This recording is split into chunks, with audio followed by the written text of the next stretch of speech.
Deep within a bleak and dismal swamp, hidden beneath its murky waters, lies the headquarters of the most sinister villains of all time, the Legion of Doom. Hey everybody, welcome to the Brave and the Boys live show, coming at you either in the morning or the afternoon for lunchtime, so it can be breakfast or lunch. We have the great legendary Taylor Talks Comics with us today. How's it going? Can you hear me okay? Yeah, I think there's still a slight little echo, but I think it's fine. You know, we're trying to do some cool stuff with the camera today that we'll show you guys about. But yeah, I'm excited to have Taylor back making his second appearance, which means I didn't scare him off the first time. Oh no, not at all.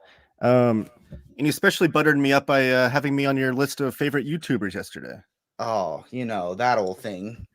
No, that was a lot of fun to do. Basically, like, what gripes my cookies is that, like, I see how much, like, negativity and hate just goes viral on YouTube, and it's so discouraging. Like, I use Jess as an example. Jess is one of the most positive YouTubers out there, but his most popular video is him trashing Neil Adams' book. And it's like, that was my big question to ask him when I first interviewed him was, how do you feel being Mr. Peace and Love in your most popular video being, like, negative, which is out of characteristic for you, So it just, like, kind of griped my cookies. And I said, you know what, even if this video doesn't do well, I just want to give some love to people that I respect and have helped make me a better creator. And surprisingly, the video is doing pretty well. Like, I think people seem to be into it, which is nice, at least the response has been good.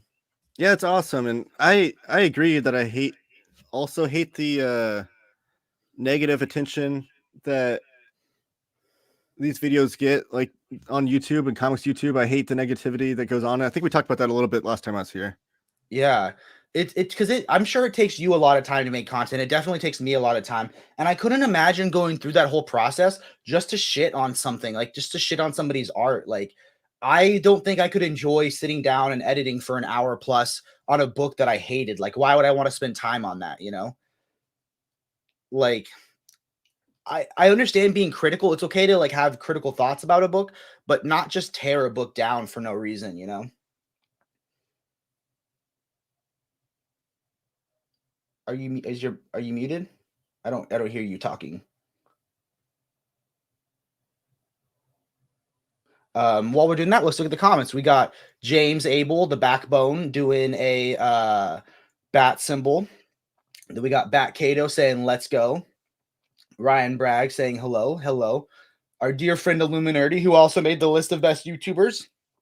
That's fun. And then Carlos, who I'm going to commit. I will go to the post office today and ship out those books. And then Alon, Jake's head had a glow up. So I like doing short hair with a beard, but what happened was I accidentally put the 1mm beard guard on when I thought I put the 10mm beard guard on, and I went to trim the beard and it just all shaved off. So, is your mic working again, Taylor? Hold on. Maybe we need to unmute this one. Oh, no, you're back. I hear you now. Can you hear me? Yeah, I hear you now. Okay, sorry. Sorry, no guys. worries. The audio's going to be a little funny. We're trying to do a double camera thing here today. Yeah, because today we're gonna let Taylor sell me like an infomercial salesman on artist editions, because I don't have one yet. And I'm no stranger to big oversized versions of books. My only experience with artist editions was when Jordan brought the Watchmen one, and we used that for our How to Collect Watchmen format series. And I think they're cool, but I think for me, if I was to get an artist edition, I'd want one where the story is short enough to have, like, the whole story, so yeah, there are some like that. I'm jealous of Jordan now because that's one I don't have. Yeah, he bought it from his LCS. He used to just, like, look at it all the time, and it never sold. It was always like I think it was at cover price. And then finally he was just like, hey man, can you make me a deal? And the guy's like, yeah, dude, that book's been here forever. And he got a sick cover of it. And I just got this great photo of him texting me one time of him, like, giant smile on his face holding the artist edition. He was so stoked. Watchmen's my favorite comic ever, and that's one that I want to have. I actually do have a Watchmen book to show off today, but it's not that one.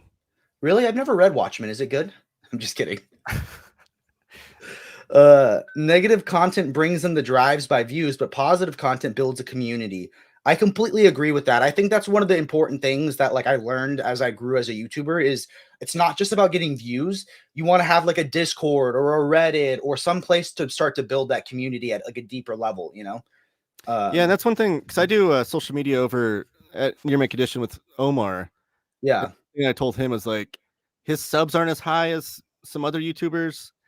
And this was before he hit 100K. This was I think I was looking with Omar when he was at like I don't know. I don't think he hit 50 yet. Yeah. He was like around 30K.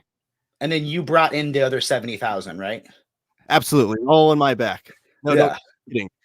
Omar, if you're watching, I don't mean that. But there were some other YouTubers he's not watching him, but if you look at the view count, Omar's right up there with him, and it's because he's built that community that wants to watch him. So. Yeah. And that's really important. I mean, like his Discord is incredibly active. Yeah, everyone drop a like. That's pretty cool. So Carlos asked me one time, he said, "Hey, should I buy the Absolute Prometheus that's coming back?" And I said, "Of course," but Carlos has watched like all of my videos. He's commented positive things on all of them. He's tried to enter every giveaway. And finally, I was just like, "Hey, man, if you don't want to wait for the Absolutes, I have another set of the deluxes that I can just ship you, and I'm gonna ship them out, the deluxe editions, which are still gorgeous, gorgeous books." Yeah, that's amazing. Good on you. And it was like one cool thing about Jess Bragg's video the other day, where he's showing like his 5 most important books to him. Yeah, they challenged me. I think you challenged him for that video. Yes, and then I think he was talking about that give it back type mentality that lift each other up, you know. Mm-hmm. Which is great because like I've talked to other people in like other YouTubers and other people, and like some of them have that mentality of make the hobby fund itself. But my whole thing is it's like I would feel so icky selling a book for above cover price. You know what I mean? Like if it was out of print or something, because I know how amazing it's felt to buy an out of print book at a fair price. Like, and it like, I don't know. I'm not about that. I just like to share the love, Good afternoon, y'all. Why is this a trap, Josh? You think I'm going to buy too many artist editions? I know Josh is worried I'm going to make him buy so many. IDW canceled my year one art. Oh, that book's still coming out though, right? It is. I wonder if he means the slipcase version. Oh, afternoon, Tyler. So no monkey. Could Taylor please put the football helmet on Kermit, please? Oh, the little white one in the background on Kermit. I feel like I need to have my dupe showing. I think our dupes need to hang out. You have a dupe? I do have a dupe. I gotta be honest though, I've never read Ecstatic. I've never read Ecstatic, but I want to. I like how I became a large Mike Allred fan after I got to be an assistant on the interview, But how do I get dupe to show? I'm afraid I'm going to do this and it's going to hurt Kermit.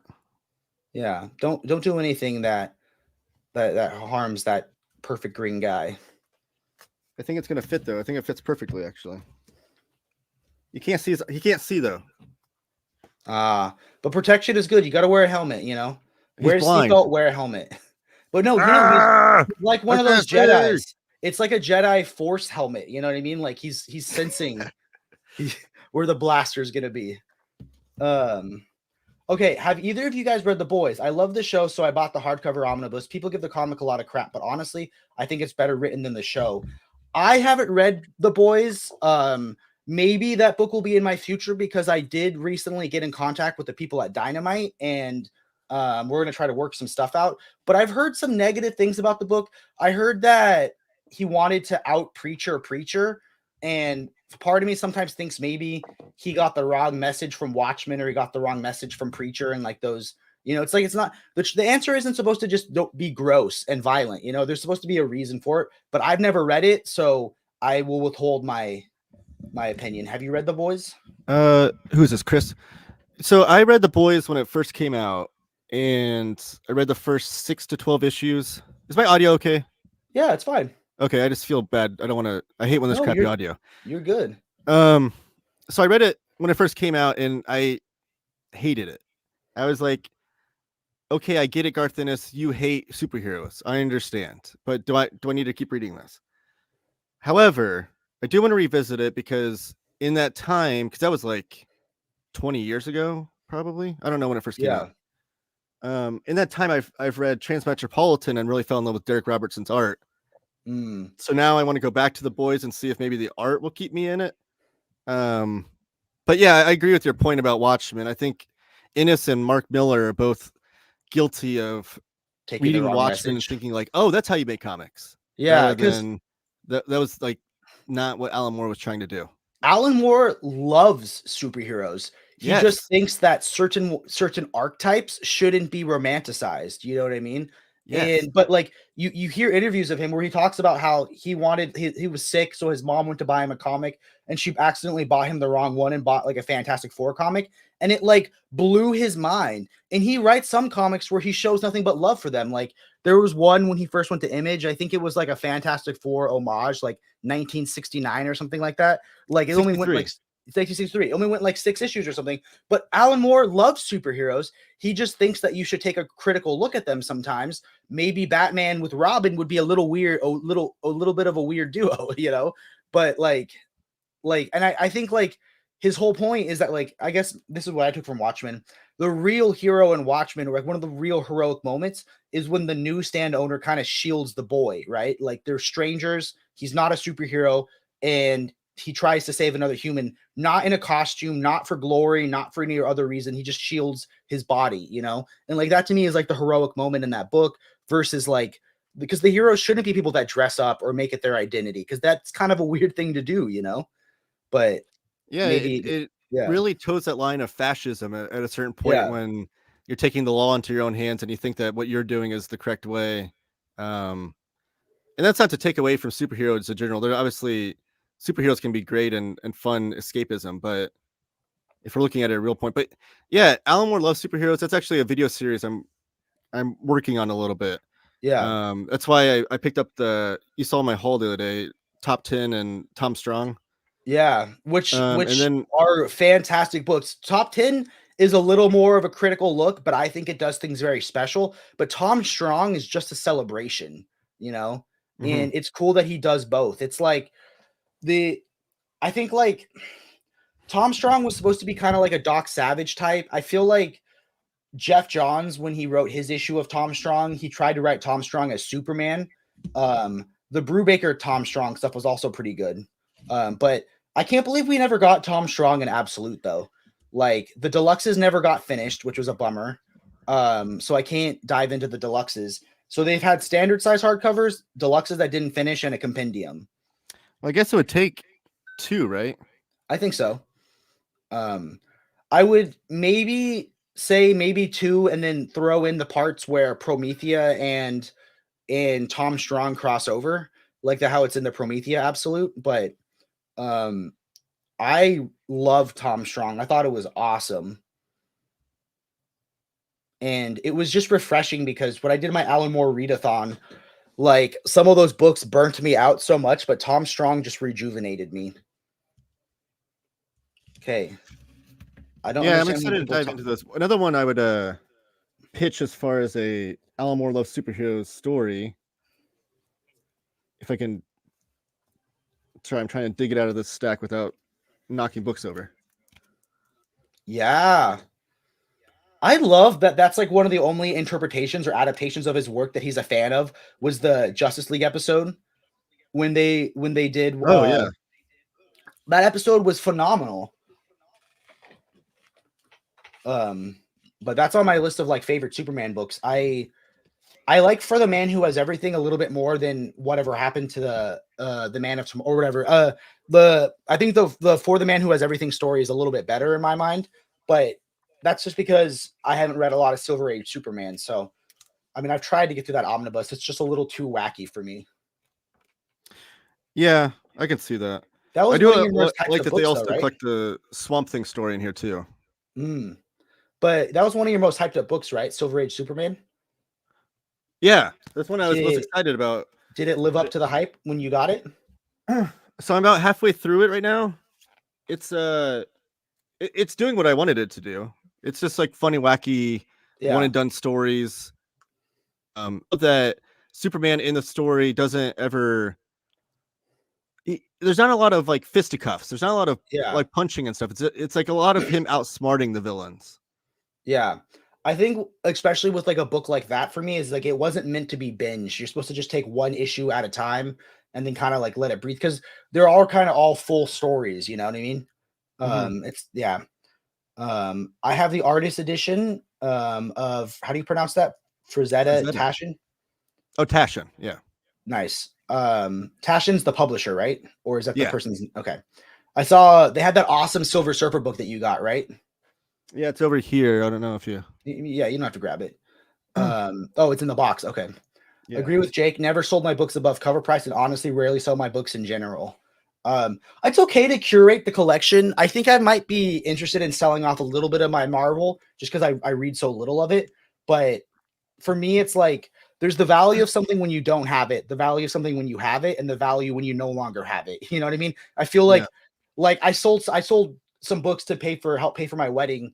Like what and then I regretted some of them and other ones I didn't. So I think for me, what I need to do if I want to sell a book is just take it out of my bookshelf and put it in a closet for a week and see if I feel a longing in my heart, you know? That's not a bad strategy. Yeah. Even put like a lockbox on it or something. Yeah. We need to let the positivity flow. Okay, so what artist editions do you have to show us for today? Well, let me know when to add your camera to the stage. Yeah, let me get that ready. I'll keep reading the comments while you do that. The Boys is honestly better these days with a retrospective of the Bush era military industrial complex in the rear view, which is what it was critiquing more than just superheroes. I was halfway through the director's cut of Rebel Moon Part 1. Up to the point, I felt the improvement over the original one. Have you read the Rebel Moon comics? I didn't know there was Rebel Moon comics. I thought that was just something Zack Snyder made. And also, I thought it was kind of wacky that they let, like, he was in complete control. There was no reason to have a director's cut of that movie, right? Like, I've been selling books. I upgrade it so they go for a song. It does feel nice to get shelf back. That is true. I am dangerously running out of shelf space. But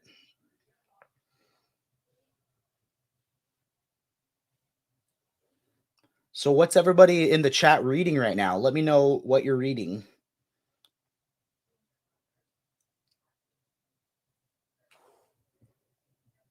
I just finished Hitman, volume 1. So that was really good. It was not what I was expecting, and it really blew me away. And I have been reading Silver Age Spider-Man, which is not something I thought I would enjoy, but I have been loving it. What up, Dom? Everybody go check out, not right now, but after the interview, go check out Dom's interview on Joe Casey, reading Infamous Iron Man. Batman Rebirth. I love Batman Rebirth. I think it's hilarious. We're getting is it the Tinian Batman omnibus or the Williamson Batman omnibus before Tom King? That's crazy. This is a chat for Taylor, I guess. Fourth World Volume 2, waiting on Hitman in the mail. Yes. Hey, Jake. Yeah. So turn off that camera and then turn off the other one. Okay. There you go. Can you hear me? Yeah, great. Let's just do it that way, because otherwise the third camera just be looking at my stomach, and nobody wants to look at that. But can you hear me okay? Yeah, I hear you great, man. Yeah, the Fourth World Volume 2, that one's really great. I ended up not getting it, though, because I have all that material in different hardcovers. Was that stuff still done by Jack Kirby, or was that people past Jack Kirby? I think I don't know the exact contents of that book. I think there's some like superpower stuff that he did in the late 70s, early 80s for a little bit, but most of it's not Jack Kirby. Because they actually, like, you've read Fourth World, haven't you? Yeah, I've read at least half of it. Yeah, well, they cut him off at a certain point. DC Comics did. They cut off Jack Kirby, and they he stopped at issue. Now I'm blanking. I think it's issue 11 for all of them except for Mr. Miracle. He went to 18. Okay. But he was still with DC doing Commandy and other things, and they wanted to bring it back like a year later. And they asked him, But they asked him first. They gave him like, "Hey, do you want to do this again?" He's like, "No," because it broke his heart that he couldn't. Yeah, because he had a whole story he was telling, and he didn't get to finish it. Yeah, so he said no. So then they went with another team that did it. So it was kind of sad that it was almost. Do you think that hurt him worse, seeing someone else play in his sandbox? That had to suck. Yeah, so I'm sure that wasn't great. Okay, let's dive into these artist editions. So basically, what this came up with is someone in our group chat said, I don't think I'm going to pick up year 1 artist edition because I think I have most of the extras in the absolute, which is great. That person knows exactly what he likes in a comic book and what he doesn't like. He knows what his tempo is. But today we are going to look into some artist editions and absolutes, I guess. I just figured I'd pull it off the shelf since I have it. But yeah. The absolute edition, if you don't know, for Batman Year 1 is really great because it has 2 books in it, but they're telling the same story. Yeah. So Richmond Lewis was the colorist on Batman Year 1. David Mazzucchelli was the artist, and Frank Miller was the writer. And what this absolute collects is 2 different versions of the story: the original coloring with the newsprint paper, and then the new coloring. So this one, literally, that has the first cover of Batman Year 1, issue 404 of Batman. It has very newsprinty paper. Even has like glossy cover stock for the cover. So it's literally like a facsimile edition of the comics. Even has like the letters. That first page is one of my favorites in the whole book, where they're talking about how it's like the wrong way to go into Gotham is by train, and then like it cuts to Bruce and he's like, the wrong way to go into Gotham is by plane. Like just the dichotomy of the characters. That is the perfect opening. Yeah, I love even that they have like the indicia. Like this literally is a facsimile edition of the single issues. So like and you would see like the printing notation things there. I think even at the letters pages, which I think there's an interesting letter page writer in the back of the 4th one. I don't know how you feel about letters pages, Jake, but I love them.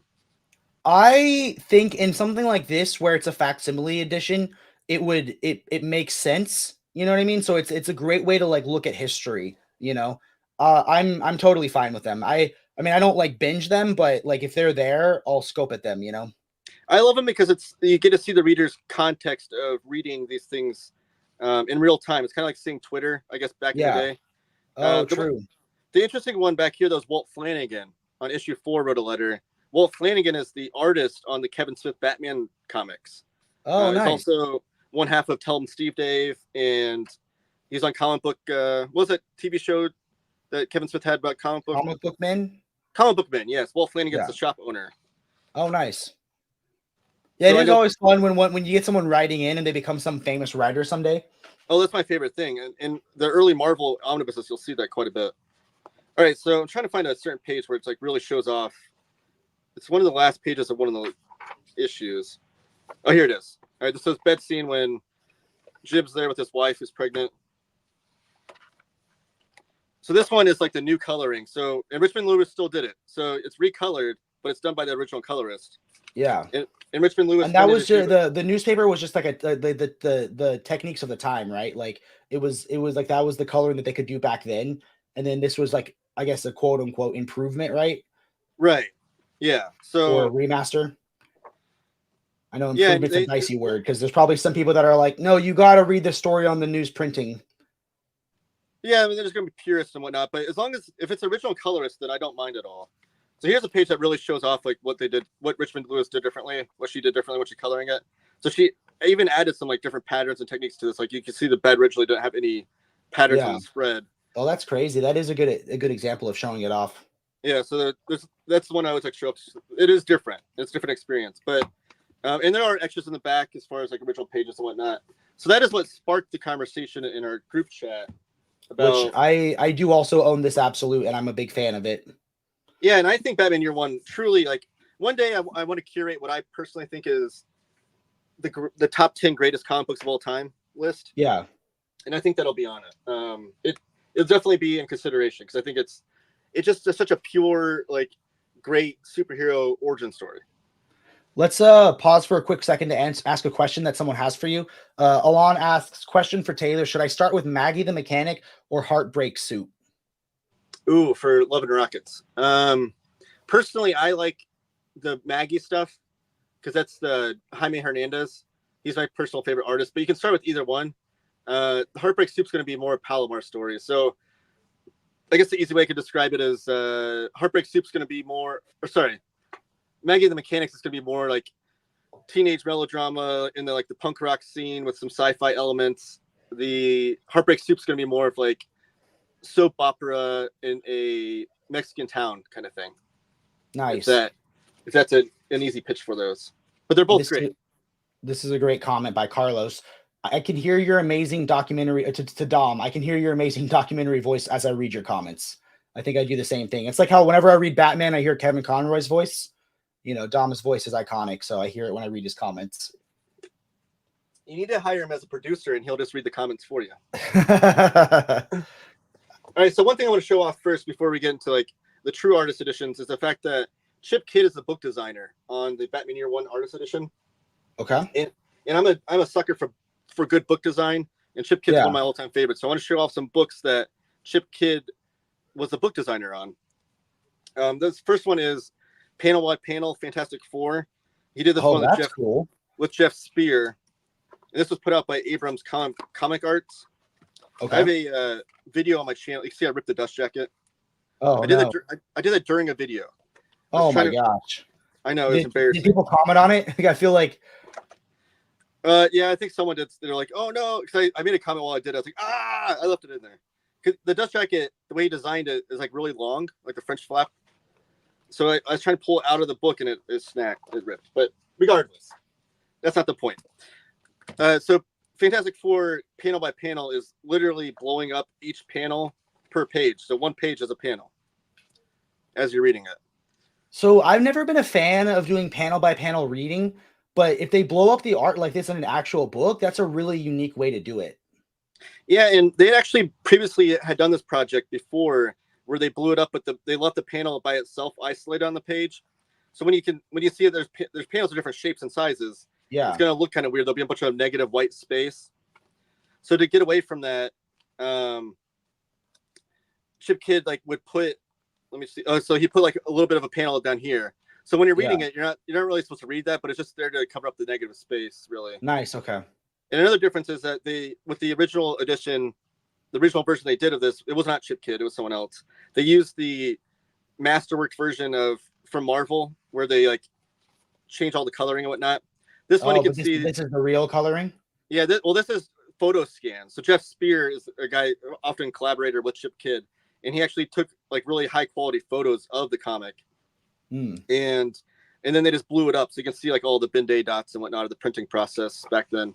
That's gorgeous. Carlos it's really cool reading. He says I would pay $500 for a Watchmen panel by panel book. Yes, that'd be crazy. I agree. Reading it not in the 9-panel grid. I'm always wanting to read Watchmen in different formats, and that was one of my first thoughts when reading this. Did you get the special edition, the deluxe one that's where each issue is its own deluxe edition? That was one of the best Ollie's Ollie's pickups ever. I didn't, because I have some of the single issues, and my goal is to own the single issues as a complete set. Nice. Okay. And those are still, I think those are still colored like the Absolute edition, which is fine. I love the Absolute edition, but I feel like that if I wanting to read Watchmen in different formats, I want something to be different about it. So like the Noir edition's black and white. I like that edition. Well, if you need any help, you can watch our Watchmen Every Format edition. But it's crazy because we covered 11 editions of Watchmen, and still there was well, what about this edition? What about this edition? And it's okay, I'm sorry that this struggling YouTube channel of 500 subscribers couldn't afford the graffiti edition, but right, we did our best. Yeah, one thing about that I was kind of disappointed is when I got the annotated one, I didn't realize that was black and white. So, and it's literally the same exact page size. The comic book page is the same size as the Noir edition. Yeah, so because the Noir, it's the same thing. But it does have really interesting context.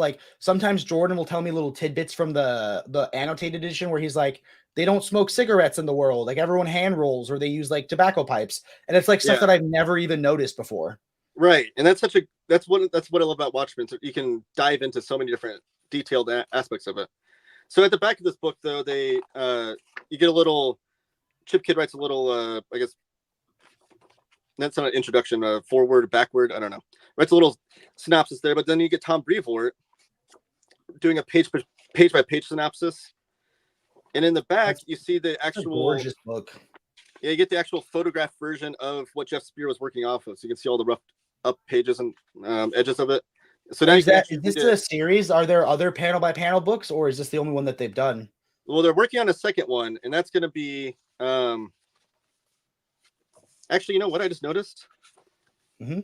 So this is like a glossy paper on the back here. When you get to the page by page Is version, it more of a like matte? Yeah, it's like a matte version. I didn't even notice that when I was doing my overview of this. They're working on another one though, and it's supposed to come out this past summer, but it hasn't yet. It's gonna. I think it's due for January or something. But it's Amazing Fantasy 15 and Amazing Spider-Man #1. Nice. Okay. Which I just read, by the way. Yes. So you'll maybe want to try out this panel by panel version. So that's one book that Chip Kid designed. That was really cool. This one is Bat-Manga.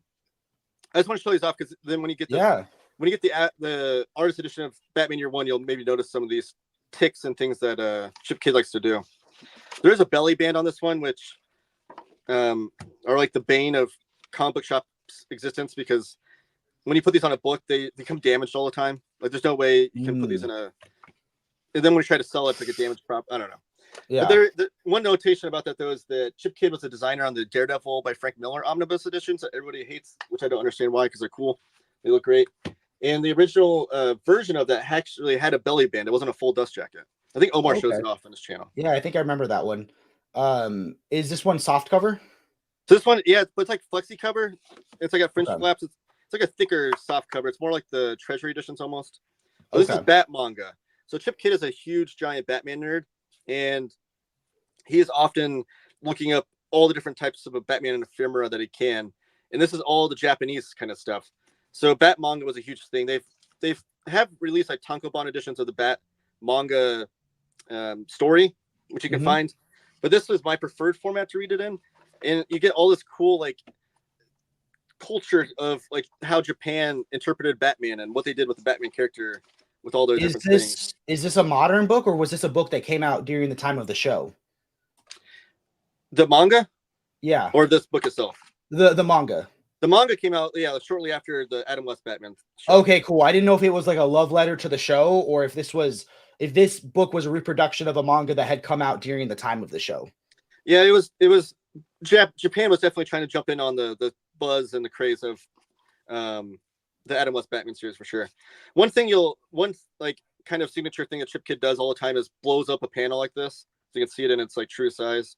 Why do I want that as a t-shirt? A larger size. But look at this, all the funny like Japanese like toys and stuff that they had for Batman. Why do I want that toy? I know, I'm not even a toy guy. So here's the mangaka that actually was the writer and artist on the Bat-Manga. And then the artwork's so like crazy with the advertisements and stuff. But in here though, so you get all this cool advertisement, and there's even like no annotations too about like what you're looking at, because obviously I can't read Japanese. I don't know about you. Carlos has a question. He says, did Batman have a giant mecha like Spider-Man in Japan? No, but that'd be awesome. He did have some cool villains that I never really see in the American manga, if I can find one. But here's the actual manga itself. So he even did on these aged paper too, which I'm a sucker for. So he creates everything as like a giant love letter. He puts all the time and care into his books. Yeah, he's trying to let you have the experience of reading it as if you were there when it was happening, or as if you found this, in a dark alleyway of Japan. I don't know. That's gorgeous, man. Shouts out to Chris Balga. Netflix asked him to do a Rebel Moon. They said asked him to do a PG-13 cut if he wanted to do his director's cut. That's fair. And then Dom saying that panel by panel book is wow. Yeah, it's so cool. I think it should have gotten more hype than it did. I do have an overview of it on my channel if you want to check it out. Is there, besides Watchmen, is there another book that like would be a dream come true to get in panel by panel for you? Ooh, I don't know, because it's got to like fit the format, right? Like some books maybe won't look so good in that format. I don't know. Maybe something like a Batman Year One, or I don't know. That's a good question. I'd have to think about that. I thought you were gonna say like Fourth World panel by panel or something like that. Well, that'd be insane. I guess if you did a couple issues of it, that'd be cool. Yeah. Yes. Okay. If they did like, I think it's like Mr. Miracle issue 9 and New Gods issue 8 or something. I forget the issue numbers. There's 2 particular issues that are like the best of the whole series. Here's one that Chip Kid designed, which I don't think a lot of people might not know. The recently reprinted Absolute All-Star All-Star Superman. That So was Chip a fun fact. All-Star Superman was my very first Absolute. Oh, really? Mm-hmm. Well, then you got the Chip Kid edition. So you can see like the blown up in pages that he does, blown up panel right here. It's all very Chip Kid like. He even does the introduction on us, if you don't remember that. I don't. I skip introductions sometimes because I feel like I feel like they have spoilers sometimes.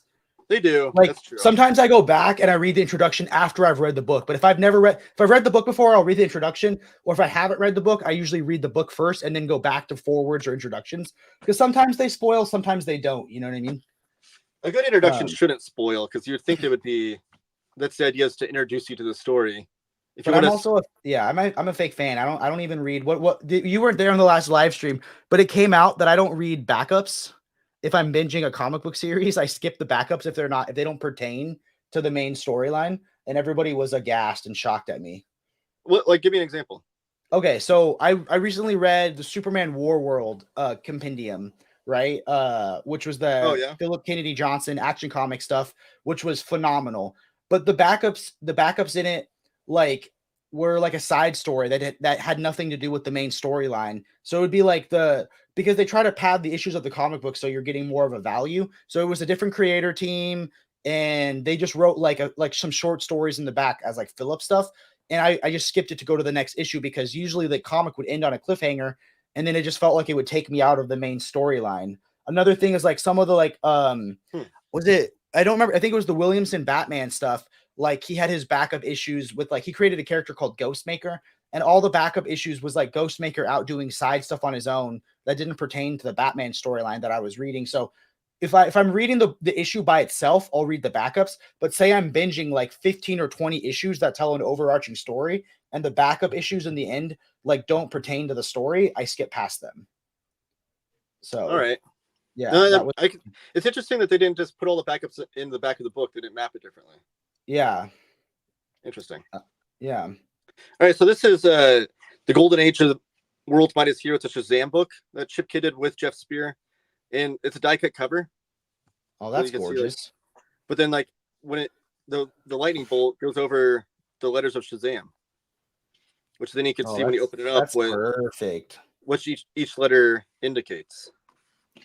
Carlos says a book from the 90s wouldn't work in panel by panel format. I don't think any modern books would because they're the panel layouts that people usually do typically these days are really big anyways. I don't know. But this is a love letter to the C.C. Beck, Otto Bender era of Shazam and all of the pop culture ephemera of it. So if you don't know Captain Marvel, the OG Captain Marvel, was astronomically popular, right? Like even more popular than Superman at a time, right? Yes. So when Otto Bender and C.C. Beck were doing their run, it was outselling Superman at times. And to the point, they also would repackage like some of their stories, right, in black and white and sell them in the UK, right? Like that's kind of how we got Marvel Man or Miracle Man from that. Yes, absolutely. And they're actually, I have ideas that I want to write books. Write a book one day. And one book I'd like to write is just all the different Captain Marvel iterations that we've had throughout comics, because there's even weirder ones too. Like a real quick one, Carlo Burgos, the guy that invented the original Human Torch. In the 60s, when he saw Marvel brought him back for the Fantastic Four, this is just a snippet of quick and dirty version of the story, so I'm not going to get all the details right here. But so he's kind of ticked off that Marvel brought him back for the Human Torch back for the Fantastic Four because the rights were about to revert back to him, so he can do whatever he wanted with them. So he actually went to a company called Atlas, which is not the same Atlas that Marvel was called beforehand. It was a new company called Atlas, but it was done by one of the main figureheads of Atlas before it turned to Marvel. It made a new Atlas company. So this new Atlas company in the Silver Age brought Carl Burgos in, and he made his own Captain Marvel character before Marvel did to try to one up them. And that character only lasted a few issues. So there's all kinds of weird Captain Marvels out there. What do you think made or attributed to Captain Marvel's like astronomical success back then? Was it the wish fulfillment of a kid turning into a superhero so like kids could relate to it more, or was it just the writing was different than anything else? I think of both. I think the original, the thing that grabbed the kids' attention at first was definitely that. There's actually, because there is factual evidence that kids really wanted to be superheroes, and like they like aspired to be like, they liked to see a little kid be a superhero, basically. Because the first year of sales of Batman before Robin even existed were fine, but then once Robin debuted, their sales like doubled. So it's like, Yeah. kids want to see kids be superheroes. So I think that played a part in it. But also, CC Beck and Otto Bender are a great duo, and their cartooning is amazing. I wish there are some problematic aspects to these original comics. You can even see they did a serialization in black and white. They had a radio show. They did all kinds of stuff. There's some problematic nature when it comes to like how different people of different races are depicted and whatnot in these original comics. But in spite of that, I do hope that one day we get reprints of this. I have like a fake reprint of the story that they did, called the Society, or the Monster Society of Evil. Jeff Smith kind of redid this recently. It was put out in deluxe edition by DC. I think he did like 10 years ago, but it was recently reprinted in deluxe. Did you read any of the modern recent Mark Waid Shazam stuff? No, but I'm going to. I haven't read all of it, but it was really good. Yeah, I can't wait, because I feel like Mark Waid and Dan Mora is a great team on that character. Yeah. But the original story they did back in the Golden Age was a 25-issue series, 25-issue arc called the Monster Society of Evil. And back then, doing a 2-issue arc or 3-issue arc was like frowned upon, because the way that the market was you go to the drugstore or the newspaper stand and just pick something off the spinner rack. Yeah, and there's no guarantee that the next issue of whatever you're looking for is going to be on there. So doing a 25-issue arc was insane. But they did it, and it's a really great story. I have a reprinting of it. That's kind of like a bootleg copy of it. But I'm hoping one day DC will do reprints of this. But yeah, so this is a really cool book. So Carlos has a question. He says, Jake, I have an idea for a video. Tell the story of the licensing issues of Shazam or Captain Marvel, Marvel Man, Miracle Man. It's a confusing, interesting story. I feel like Taylor's your guy for that video. You know what I mean? I don't know if I could do that video justice. I could definitely research it, but I feel like Taylor has, a lot more of the historical context on that. So maybe that's a video idea you should do someday. I'd love to. And like I said, I might end up writing a book about it. It's one of my book ideas. I'm going to write a book about comics one day, and that's like on my short list of ideas that I think would be really interesting to research. So this is Watching the Watchmen. I think do you have this book? I don't have Watching the Watchmen. Which one is this one? It's just like a behind the scenes making of the Watchmen, basically. And this is another book by the same designer? Yeah, Chip Kidd. Okay, yeah. You don't have this book, though? This wasn't in your Watchmen video? I've literally, dude, every book you've shown right here, I've literally never heard of in my entire life. Okay, this is a really cool book. You can still find this discounted because it was remaindered and sold at places like Ollie's for, back in the day. But you won't get it for super cheap now, but I don't think it'd be outrageously expensive. So again, you see the blown up, panel right there. And here's some notes. I think this is a letter from Alan Moore to Dave Gibbons. Then you see this is like Dave Gibbons literally working on Rorschach, trying to do his own little Rorschach blots. And then the crazy thing in here, there's one of the do you have the companion, the Watchmen companion? I think Jordan has it. Okay, so that has like the RPG tabletop kind of Dungeons and Dragons version of Watchmen they did. That's like the only thing that I think. Yo, can that be a live stream we do sometime? Let's get a couple of the OPB jabronis and we do a live stream version of the Watchmen RPG. Absolutely, that sounds amazing. That's such a good idea. We have to hunt down all these little figurines though. Or like, I think Amazon purchase a 3D printer and return it when we're done. Hey, that's true. I think there are some like Dungeons and Dragons campaigns that do that on YouTube channels and stuff too. So that'd be such a sick video idea. Yeah. So there is a really cool aspect in here that I want to show off. It's the thumbnails that Dave Gibbons did because he thumbnailed out the entire story. There's one blown up right there. Oh, this is the original drawing of Night Owl. Have you ever seen this? No, this is awesome. So he drew this back in, I think, like middle or high school. He drew this out. So he created the name Night Owl. So when they went from Charlton to their own characters, right? We all know that story. Like they were originally going to use Charlton characters, but DC said no. Yeah. They needed a name for the character, and Dave Gibbons was like, "Oh, I created this one character back in the day called Night Owl." That's awesome. So the Golden Age version of Night Owl actually looks just like his original costume. A couple comments that we have. That Captain Marvel book sounds like a great pitch for a comic tropes video. I think that would be great. And then they haven't yet, but shocked Matt YouTube channel hasn't tackled the Captain Marvel subject. And then lastly, by Carlos, I didn't know about this Watchmen book. Jesus, you guys are starting to be like Omar, making me empty my wallet and fill my shelves. Well, dang, yeah. Those other channels are gonna steal my my idea here. Don't let them, man. Don't worry. Nobody's watching this. I gotta start typing that story up. Yeah. That's why one of the things I said, I highlighted it, was like, what I like about you is that like we have such a unique, different taste of books. You know what I mean? So I knew that having you on and letting you geek out at cool books was going to be books I never would have even known existed, you know? So that's what's cool about like being friends with people with different tastes. Like, you know, we're not like, I don't think your taste is inferior or better. It's just completely wildly different than mine. So you're going to show up books that would never even be on my radar, which is fun. And I get the same thing from you, man, and your channel. Like modern DC is like something that's such a black hole for me that I don't know anything about. So you definitely catch me up on that kind of stuff too. So it goes both ways. Here's like a sketch sheet of Dave Gibbons doing notes and just doodling around different things. You can see some of these things became characters in Watchmen, some things maybe not. Have you Dave Gibbons wrote that book, How to Write a Comic Book, right? Oh, I have that.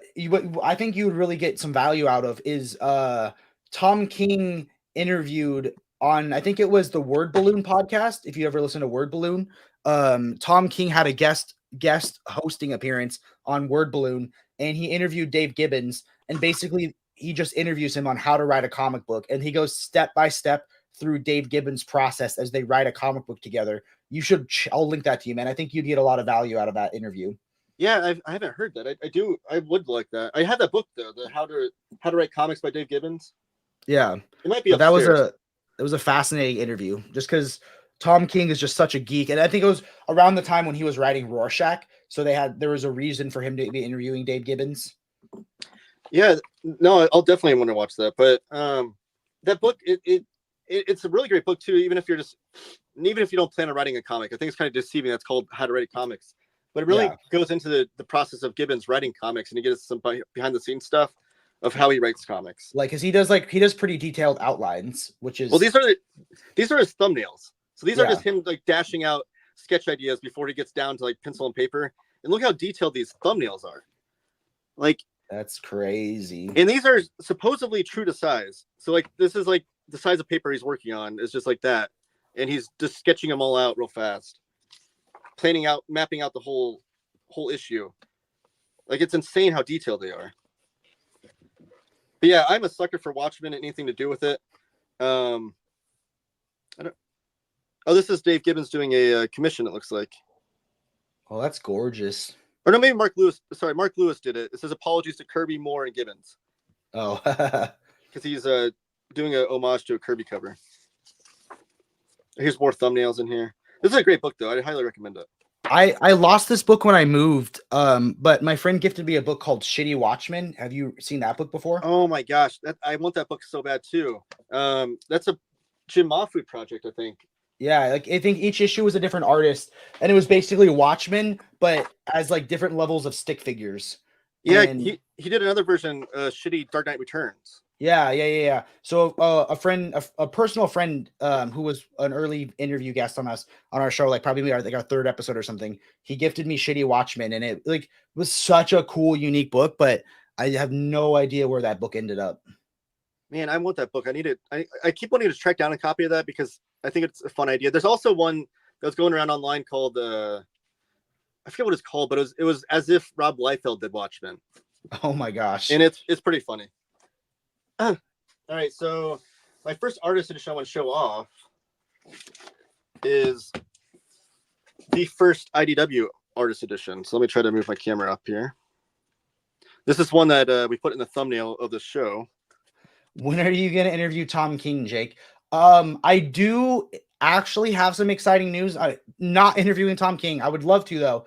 Tom King is someone I care about deeply, but I am going to start doing more creator interviews. A lot of people that are working with Dynamite. So I'm doing my first creator interview on Monday. Are you going to reveal who it is, or is it his? Oh, yeah, I'm fine revealing who it is. It's Joe Casey to talk about Johnny Quest, which is actually someone I have some experience with, because my fun anecdote is my parents had the cheapest, absolutely the cheapest cable package that existed. And the only cable channel I had was Boomerang. I didn't have Cartoon Network or Nickelodeon. So for me, I grew up on all the Boomerang cartoons thinking they were modern cartoons. I had no idea that they were like 30, 40 years old. So Johnny Quest, like the original Scooby-Doo, Super Friends, those are the cartoons I grew up with thinking they were modern cartoons. That's amazing. I was going to ask you if you've seen Johnny Quest, because I think it's one of the greatest cartoons ever. I love that series. And I am interesting because I feel like some things in Johnny Quest have aged timelessly and other things in Johnny Quest haven't aged gracefully. So I'm excited to see how like you'll tackle a modern interpretation. Someone would tackle a modern interpretation of some of these characters, you know? Yeah, for sure. And I know because I had the DVD box set too, when I was looking at one of my first purchases on my own as an adult, because I wanted to revisit it. And they had edited some episodes for that reason. Yeah. Which is unfortunate. I always like it. I always like the original version. Put a disclaimer at the beginning saying like, these depictions aren't great, but I want to read in the original version. This was a sacrilegious question. If an artist redraw Watchmen, who would you choose to do it? Jim Lee is my choice, or Ryan Stegman? I don't know, man. I almost feel like the art in Watchmen is more iconic than the writing, which I know is sacrilegious to say, but like I don't know who I could picture doing Watchmen. Maybe like, I don't know. Maybe I feel like a Tim Sale Watchmen could be kind of interesting. Would they be like doing it as a completely different version, or would they stick to like the 9-panel grid and doing like panel for panel? Yeah, I would say if it's a new artist, it doesn't have to be 9-panel grid. But it's the exact same story. I feel like Tim Sale does like that, like how he did like the dark, gritty Batman stuff. I feel like that could be a really interesting interpretation. Yeah, I don't know. That's just a question I don't even know if I can think about. Jim Lee would be interesting, but yeah. I think Chris Samney would be cool. I think he has like that kind of classic style to him. I was gonna say we're about the same age, Jake, and I used to watch Johnny Quest too, specifically on Boomerang. They're actually announced yesterday that they're getting rid of Boomerang. So Boomerang's like a streaming service I pay $5 a month for, and they announced that they're getting rid of it and moving everything to Max. So I'm happy to have one less streaming service I pay for. Are they actually going to move everything over there though? They claim it, and they also said if you have a Boomerang subscription, you'll be upgraded to Max at no additional charge, which is kind of a cool way to do it. That's cool.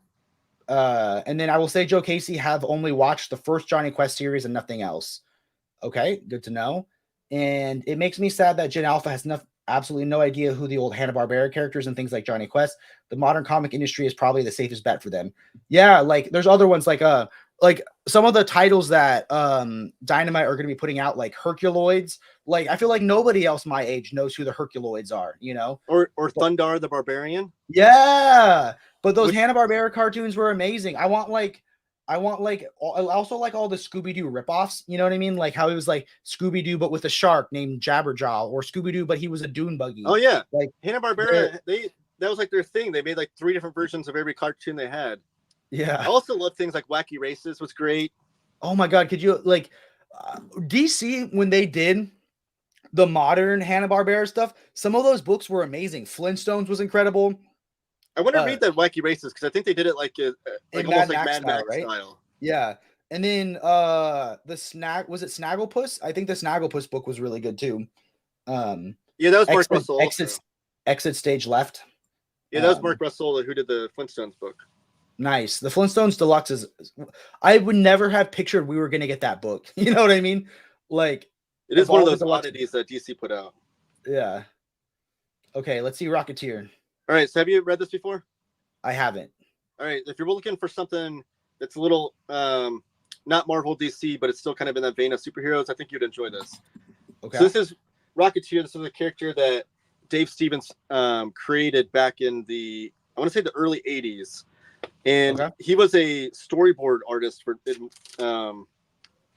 in Hollywood, but he was friends with I want to say it was Eclipse Comics, whoever is running that ship, and they asked him to do backup stories, and he came up with this Rocketeer character. There's a movie put out of the Rocketeer. It's on Disney Plus. It's a good movie. I recommend it. It was done by the same guy that directed the first Captain America movie, so it has like that kind of same era and that kind of pulpy feel to it. Yeah. But Dave Stevens was an amazing artist. He didn't do a lot of comics, and he sadly died really young. But his attention to design and just like that fun pulp feel to it. You see Betty Page as a character in the story. And IDW recently reprinted this, which is the slipcase edition, and it's oversized. You can't tell that it's oversized when it's on this artist edition. I know it looks tiny. So here's like a good size comparison to the artist edition. Let me grab an omnibus real fast. The movie is amazing. The books will break your heart. There isn't enough pages in it. And then don't get me wrong, Dave Gibbons. Oh yeah, no, we totally know you love Dave Gibbons. That was an interesting question. I just would need more time to think about it. You know. So here's like your typical omnibus. So you can see how much bigger it is. Your artist edition is going to be, and then you can see that the Rocketeer is still oversized. I think it's like absolute size. The slipcases. Is it like maybe like a library size, or is it more absolute size? I think library size and absolute are the same trim size usually, aren't they? Not counting the slipcase. Yeah. It's the slipcase makes it look beefier. Yeah. So I highly recommend getting this book. The IDW did this recently, reprint this, and the whole story is in here, including some backup stuff. But it's just fun pulp comics. I mean, I can't recommend it enough. Yeah. But this artist the edition art is gorgeous in it, though. Yeah, the artist edition is the first one they did. Scott Dunbier is the guy that kind of orchestrated the artist edition over at IDW, and he has now since left IDW and started Act 4 Comics, his own publishing company. And they just had a big announcement on San Diego Comic Con of what they're releasing there. But this includes the entire story. So not every artist edition is going to include the entire story. That's one thing sometimes it'll just have the highlights, right?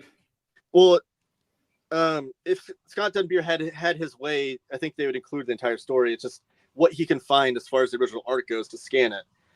I often call Scott Dunbier like the Indiana Jones of original comic book art, because he's literally hunting down and tracking these original pages down, because especially early in an artist's career, their income, one of the major income streams is to sell their original art. It is still that way today, but early in their career, it's like to make ends meet, they have to sell their original pages. And when you sell your original pages at a con, those pages can go, who to knows 30 different people. So Scott Dumbier's tracking these down and finding them, and he found every single page. I think there might be one or two pages that he just scanned in a black and white version of the page to fill it in, just so there wouldn't be a page missing. But some of the artist editions, like the Watchmen one, they couldn't find the original pages, so they just, whatever he could find, he put together in that artist edition. So you can't really read that as a complete story, unfortunately. But this one you can. And these are scanned in full color, which you might be wondering, why would they do that? Because it's black and white. But it's so you can see all the little ticks of the art when they have flaws and stuff. And some artists will use blue line pencil, because you use blue line pencil to do the pencils and the ink on top of it. And then rather than having to erase the blue line, rather than having to erase the pencil lines, it just washes out when you scan it in. Oh, interesting. So you might see some of the blue line in here. Like this one. Oh, that's gorgeous. Yeah, this one you can see is like an aged paper. So whoever had this original page might have not had it stored properly, or might have sorry, I'm trying to, there's like a light's blocked a little bit. There we go. So some of them might be yellowed. Even see some of the stuff he used, like Zipatone on this to make those dots right there on the original media. That doesn't age as well either. It's not archival. So over time it's going to turn yellow and stuff too. So, I mean, this might be a dumb summarization, but it's basically supposed to be like if you were able to buy every single original art piece from a book, like you get that as an artist edition. So that's like, it gives you the experience sort of if you had bought every single. Yeah. And you just sat down and tried to read them. Yeah. And you can even see like right here, originally there's a words in that question mark. Yeah. But then he whited it out. So you can see that it's whited it out on there. So you see all the little like scars and marks and things that weren't going to be on the final printed page. I like the imperfections that become character, you know? Yes, absolutely. So reading this is a totally different experience than reading it in the slipcase that I just showed you. Even on here, you can see like he was going to have the panel end right there, but to make sure the figure was the right size, he sketched on the outside of it to make sure it all is going to match up right there. So you get like really deep into the process of the artist. And this is stuff that we're going to see in the Batman Year One artist edition, because David Mazzucchelli kept everything. Yeah. So we're going to see every single page. Plus, I think there's going to be some sketch pages and things that he was working on as well in the back of that. And these are all done true to size of what the artist worked on.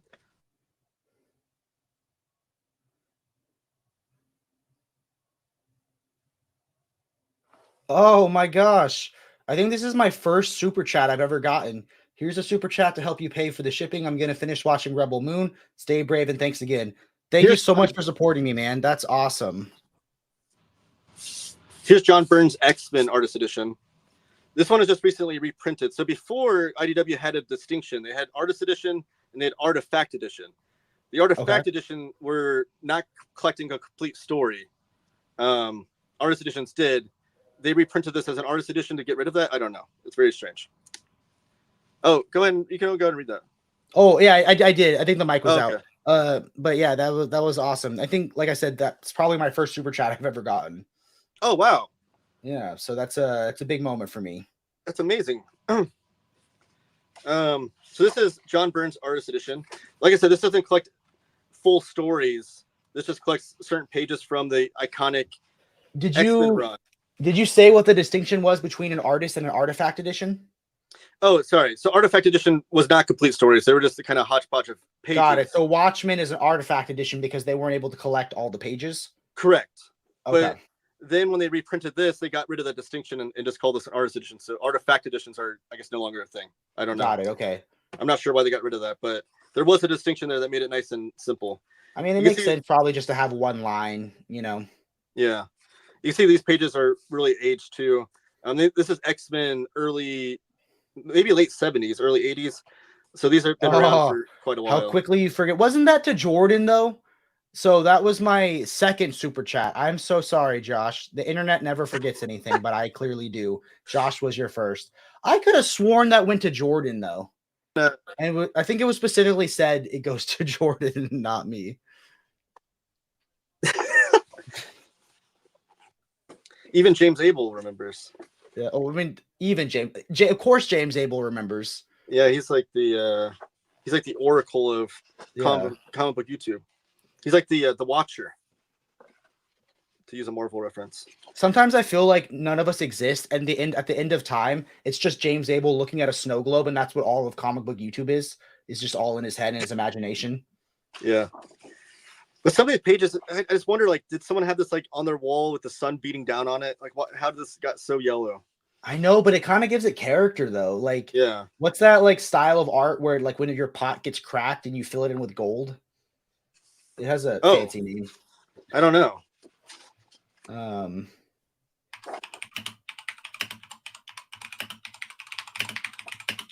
But this is John Byrne era, Chris Claremont's run of X-Men, but John Byrne and Terry Austin on inks, which is it's called Kitsugi, Beauty and the Broken. So basically, when your bowl gets cracked, you refill the cracks in with gold.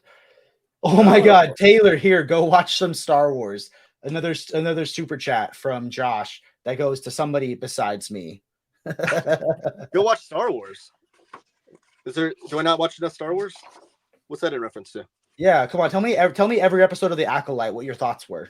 Oh well, I haven't watched that, so maybe that's. Go watch some Star Wars then. But yeah, this is just like master storytelling stuff. If you're into Claremont's X-Men, I got every Claremont X-Men from like the pre stuff, like the two ones before him, and then all of the Uncannies, and then the ones with Jim Lee, and then I realized I hadn't read a single one of them. I was never going to read a single one of them. I would never stop collecting them, and I sold them off. And that helped pay for my wedding.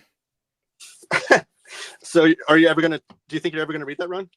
I think I will, maybe digitally before I because like I used to have this problem. BJ or Brandon from our group calls it encyclopedia reading, where I felt like I couldn't read a story until I had all of it, and I felt like I had to read every single issue to like, you know what I mean? And I realized that like now I just feel more comfortable to pick up a book and just start reading it. You know what I mean? Yeah. But like with X-Men, you're never going to collect every X-Men book, you know? And I was in this weird game of feeling like I needed to collect every book before I started reading it. And that's just like an unhealthy way to collect books, you know? It is. You fall into that trap. I had all the Claremont X-Men in omnibus format too, and I sold them and I switched over to the Epic collections. Nice. So that's how I'm collecting all my mutant stuff. But so this is Frank Miller's the Star Wars one was an Arrested Development quote. Oh, okay. This is Frank Miller's Daredevil, which was being done around the same time as Claremont X-Men. Claremont X-Men started first, but this was in that same era.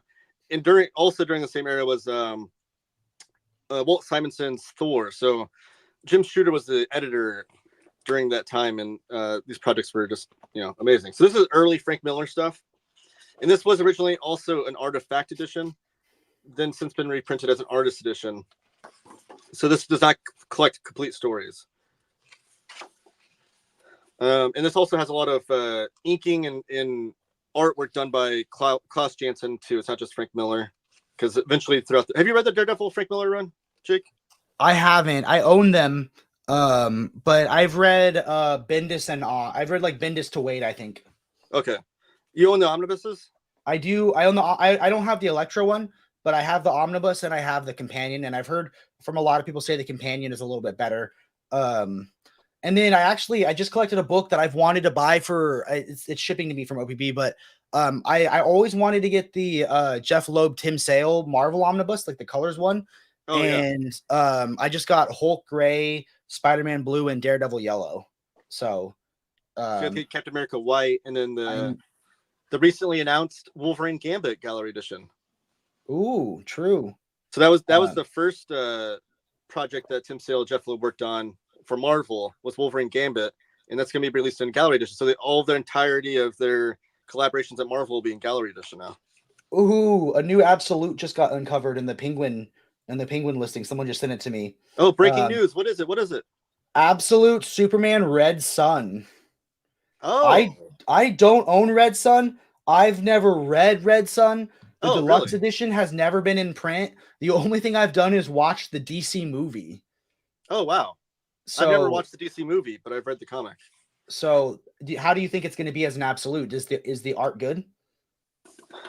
Yeah. I mean, I think it's definitely worth that treatment for sure. It's one of Mark Miller's best stories, I would say. And Kenny is having a field day. Is there more? Wait, Suicide Squad by Ostrander Omnibus Volume 1. Oh, sweet! Finally. Here, maybe I should pull this up. That way we can go ahead. We got breaking news on Brave and the Boys. All this goes from Kenny, who I think he spends every waking moment on these things. Hitting refresh on the Penguin Random House. Right.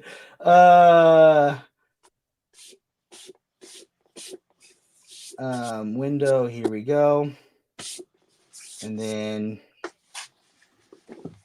okay, so we got Suicide Squad by Ostrander Omnibus Volume 1, Injustice 2 Omnibus, Night Terrors Omnibus. Oh my god, that's not a book I'm looking forward to. Did they fit 70? There's no way they fit 70 issues in one omnibus, right? That's what it says? Is that because there were 70 or 80 issues of Night Terrors, and they don't call it Night Terrors Omnibus Volume 1. Is there a page count? Let me see. To the left there. Scroll to the left. 1,464 pages. So that book is gonna be huge. That can't be all of it though. But 1,400 pages for only 125. That's actually cheap for DC Omnibus. Nightwing by Tom Taylor Omnibus. Yes. Oh my god, I'm excited for that. How many pages is that thing? That thing is 752 for 100. Those are good prices. Yeah, that'd be the whole thing. I've not read a single page of that, and I've been waiting for an omnibus edition, so that's exciting. John Constantine Hellblazer by Delano, Volume 2. Okay, so that leads right up to the Innis one, I think. And then Nightwing, the Prince of Gotham Omnibus reprint. Okay. Superman Final Crisis Legion of Three Worlds, the deluxe edition. Is that in my omnibus? Is that in the Final Crisis omnibus? Does anyone know? That's not a question for me, but yeah.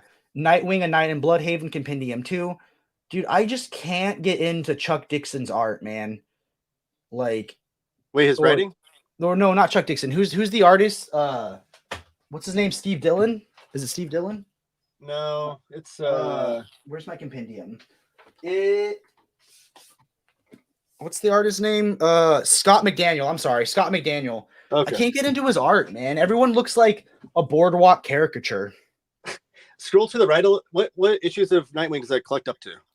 Action Comics 771, Batman's Annual 23, Nightwing's 26 through 59.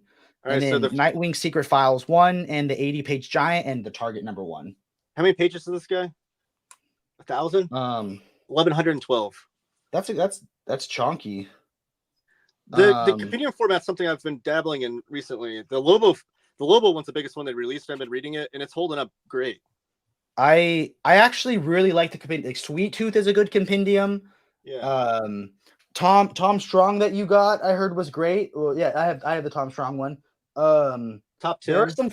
Yeah, there's a top 10. I have the absolute, but I know the compendium covers more. But for me, like, it's just really that first top 10 series that I enjoyed. Yeah, if they reprint the absolute, I'm gonna sell the compendium and go absolute because I just want the Alan Moore stuff. Yeah, the Legion of Superheroes, the Curse Deluxe Edition. That's been way out of print. I have it already, but that's a big reprint. Absolute Superman Red Sun. Nice. And then Comic Odyssey, the Deluxe Edition. Or Cosmic Odyssey. Cosmic Odyssey, yeah. That's Jim Starlin and Mike Mignola in artwork. That's a great story. It's Mike Mignola and Jim Starlin doing like a love letter to Kirby, basically. Dude, what is DC's collected editions department on right now, man? They're just pumping things out. Dr. Fate by J.M. DeMatteis. What is that? A omnibus? I'm gonna guess. Oh, it's a trade paperback. How many pages is it? 776. So how's that not a compendium? That's the one thing that they're still doing weird. They still have these thick trades that are not compendium. Wait, did they call other compendium a compendium, like our trade paperback? Maybe they don't say compendium. Deluxe edition of Up in the Sky.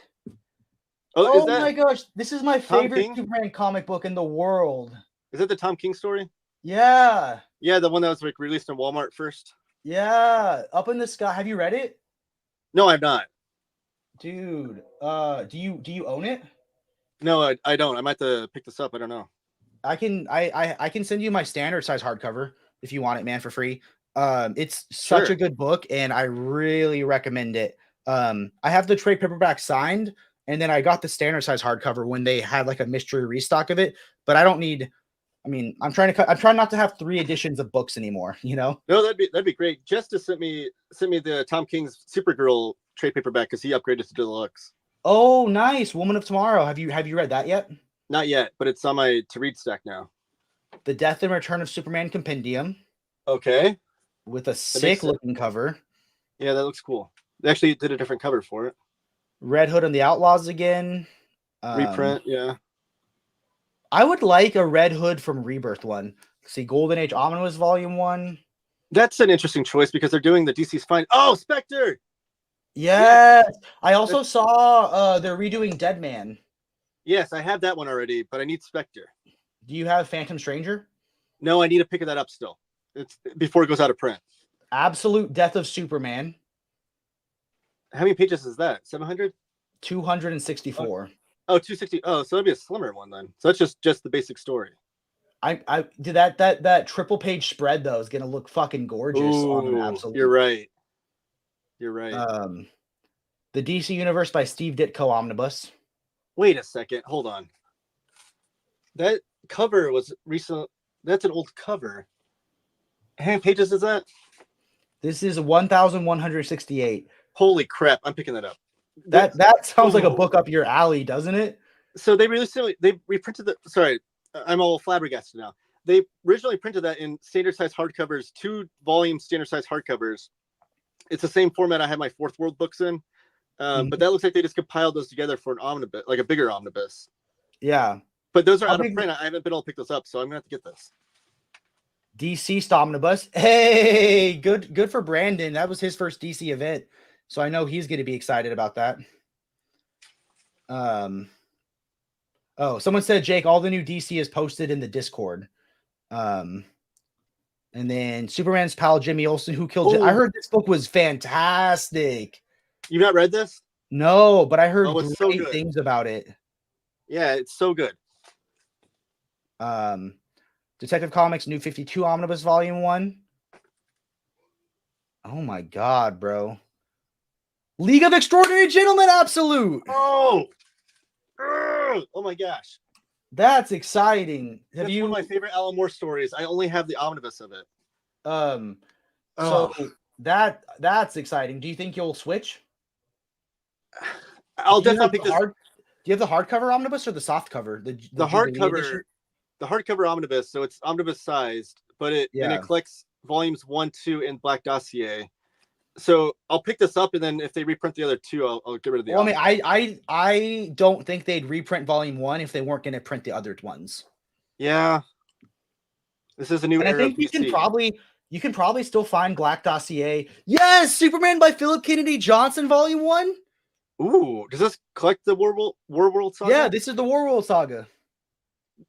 Does it collect more than that?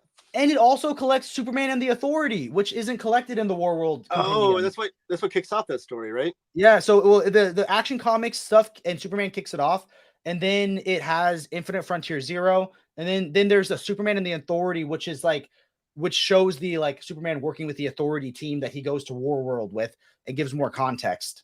And then it has the whole Warworld saga. Man, what is DC on? The Authority Omnibus. Okay, that's cool. That's due for a reprint. Flex Metallo Man of Muscle Mystery Deluxe Edition. Oh, have you read that? Mm. Oh, Jake, you have to. But I've read the Doom Patrol run, which is amazing. Yeah. But this is Frank Quitely and Grant Morrison, and I've heard nothing but good things. It's one of the best comics ever. Like, it's so good. Every time I read it, I like it more. Absolute DC New Frontier. There we go. That's my favorite Absolute. That should be evergreen. Yo, could you imagine an artist edition of New Frontier? Oh my gosh. Don't tease I live to dream, right? You Superman by Kurt Busiek, book 2. Scott Dunbier, the guy that does artist editions, was really good friends with Darwin Cook. So if someone's going to make it happen, it could be Scott Dunbier. The Authority Omnibus Volume 2? Oh, interesting. The story is written by Ed Brubaker, Dustin Nguyen, and artist Dustin Nguyen. I didn't know Ed Brubaker wrote The Authority. I've not read it. So I bet Jess Bragg has, though. We could probably ask Omnidog. The Terrifics, the complete collection. Ooh. So I just heard a recent rumor that they're going to try to do a lot of Terrific stuff in the movies. So maybe that's totally up James Gunn's alley. I could see that. I want that. Superman City of Tomorrow compendium. Okay. Who wrote this one? The greatest names come in bringing Man of Steel into a brand new millennium. Is it Jeff Loeb? Yeah, Joe Kelly, Jeff Loeb, and I can't read that other name. Yeah, those were released in thick trades previously. Batman War Games Omnibus. Never heard of War Games before. Supergirl, the New 52 Omnibus. Dude, this list just keeps going, man. And then back to Suicide Squad. What an absolute treat, man. We are cooking right now. Wow, I don't think anything I could show off is gonna be better than that. I think you stole my thunder. That was crazy. Honestly, man, what a dichotomy of things to talk about today, right? I know, that's amazing. What book are you most excited for off the bat? Is it that Steve Ditko one? Or is it for me, the Nightwing Omnibus is phenomenal. The Tom Taylor one. Yeah. The Red Sun Absolute, just because I don't have Absolute. Up in the Sky Deluxe Edition. And it might be Ostrander's Suicide Squad, because I still cannot believe they did not release that omnibus when James Gunn's Suicide Squad movie came out. Yeah, So I think that might and it be was up weird there. because they just released or they just announced the finest collection of I know. DC of the Suicide Squad, and I thought it was weird that like because they announced another Suicide Squad omnibus that wasn't as popular as Ostrander's run, and I It thought was it like was New silly. 52, I think. Yeah, I thought it was silly that so that's cool that they're not afraid to release these books in multiple formats. You know, Right, like for sure. that makes me more positive about everything. Wow, I don't even know what to do with myself now. Actually, you know what? That can transition to my next book. Okay. League of Extraordinary Gentlemen is one of my favorite Alan Moore comics ever. This is trying to see where this blocking this light's coming from. I don't know. Okay, but this is Kevin O'Neill, the guy that did the art for League of Extraordinary Gentlemen. This is his 2000 AD work, and this is actually bigger than. It's one of my biggest artist editions. Just a little size comparison. So Daredevil is done like 11 by 17 paper. You can see like the Kevin O'Neill one's done is bigger than it still. Yeah. And this is his 2000 AD stuff before League of Extraordinary Gentlemen. But his stuff is insane. Let me make you bigger again. There we go. His stuff's absolutely insane. He is the only artist where his art style was banned by the Comics Code Authority. Oh my gosh, that's metal. Also, chat, let me know in the comments down below what book we just talked about that you're most excited for, or what thing you're looking forward to. Also, I feel like we're gonna have to do like a near mint stream soon where we go through all these books, right? Yeah, definitely. But yeah, his style was banned by the Comics Code Authority. It wasn't just because he drew violent things. They said his style was too unnerving. Which this is pretty basic stuff here, but when we get into like the crazier looking stuff in the back, you can see that style really come to fruition. Okay, so it looks like Omar said Dom and I are planning on doing a show next Friday. If any of you want to join about the DC catalog, everything should be in by then. So he said just let him know by Tuesday. Awesome. So here's a Christmas cover that he did. Oh, that's gorgeous. So you can see this like how kind of odd and violent his style looks, and this is the style that he would then use for League of Extraordinary Gentlemen. But this is 2000 AD. If everybody's not familiar, this is a lot of his Judge Dredd stuff, his ABC Warriors. Like, look at that image right there. Like, so I don't know a lot about 2000 AD. Was it one writer, or I thought it was like multiple writers that like all told different stories under the same umbrella? Was it just one writer that did most of the stories, or? Well, there was a bunch of key writers, but 2000 AD was a weekly comic that came out and had a bunch of different stories. The main character that they had was Judge Dredd. You can see even like featuring Judge Dredd, but it was a bunch of different sci-fi stories. But no, there's all kinds of different writers and artists in under the umbrella. A lot of them who Karen Berger then scooped up and stole for Vertigo. Alan Moore, Kevin O'Neill, Grant Morrison, Peter Milligan. Like they all came from 2000 AD first and then moved on over there. Garth Ennis cut his teeth with 2000 AD. Basically, any UK or European artist or writer of comics, probably, of that era, probably had a hand in 2000 AD at some point. Dude, I feel like I still haven't come down from the excitement of some of those books. I'm just trying to I'm trying to breathe and look at the cool 2000 AD art. No, I feel you. I'm the same way. But yeah, Kevin O'Neill's one of my favorite artists ever. He also did a great series called Martial Law that was reprinted in a deluxe edition by DC, and it was basically, it was early on in the craze of superheroes are bad and evil kind of thing, like we talked about with the boys. But Martial Law was the guy that went tired of. Yeah, Martial Law is the guy that went through and killing superheroes. Oh, that's cool to see some of it in color. Yeah, so this is I don't know. I'm assuming Kevin O'Neill was maybe doing the coloring of this too. But yeah, these are his original art pages that are colored on the board rather than colored in post. But this is when you really get into the style that I know and love from things like Martial Law and League of Extraordinary Gentlemen. And then here's the back page, the back end papers. That book looks so wild. But I also feel like if I try, I don't think 2000 AD is a book for me. Just looking at that art made me feel stressed. I don't It's know why. definitely- Everything was just so busy, like. Yeah, it's definitely chaotic. It's like I've been reading the Lobo Compendium.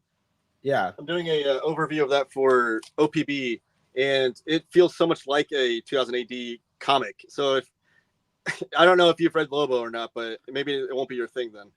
I haven't read the compendium. My only real experience with Lobo a lot is like from the animated series and stuff. But Yeah, I heard we're supposed to be getting him in the Supergirl movie.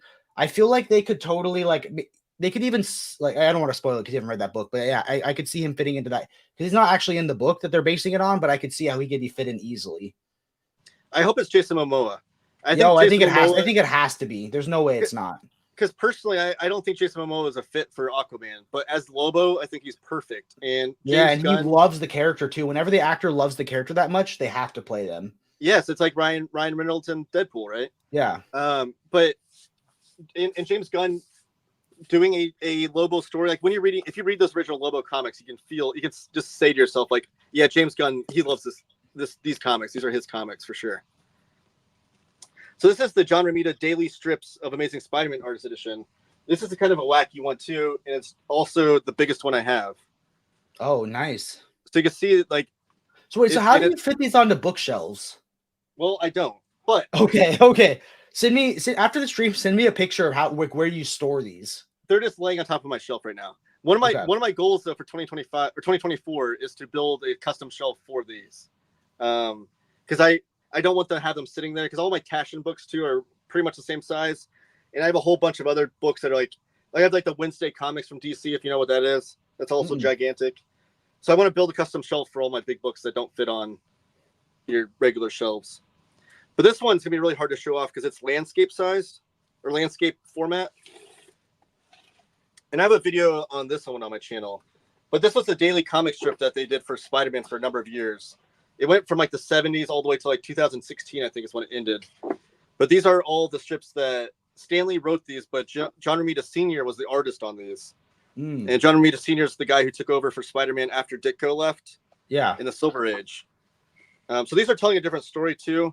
It's pretty much the same continuity, but there is a point when I think it's when Mary Jane and Peter Parker split up in the comics. They stay together in the newspaper strip, so it's a little bit different. They kind of veer off into different directions there, different continuities. Do they ever meet and point at each other? Do they ever what? Do they ever meet each other and point at each other? Oh, I don't know. But that's a really cool one. And then the last one I want to show off is one that actually was a video on my channel this morning. So if you go to Taylor Talks Comics on YouTube, James, if you're watching, link that. I dropped this video this morning of the Black Widow by Chris Samney Artist Edition. And yeah, I'm getting closer to 2,000 subscribers. So anybody that's watching, please subscribe to my channel. I'd really appreciate it. But this one's beautiful. And this, you can see all the ones I showed off so far are really classic comics, right? This is like the more modern artist editions that we've seen. Yeah. And there's good and bad with collecting modern artist editions because a lot of artists work digitally now. That, James. Yes, thank you, James. A lot of artists work digitally now, so you can't really do artist editions when it's digital art. Yeah. Chris Samney, though, he works pen on paper. And the good thing, though, about modern is that all these artists will scan in these pages before they sell them. So every page is in here. I didn't see this. Josh says, Taylor, send me that hardcover omnibus of League. I think I think you should hold on to it until we hear rumblings of a volume 2, you know? I know, because I don't want to be without it. Because that really is one of my favorite comics to revisit. But I think you can honestly, man, if I'm not mistaken, let me check right now. I think you can buy Absolute Black Dossier for like $30 on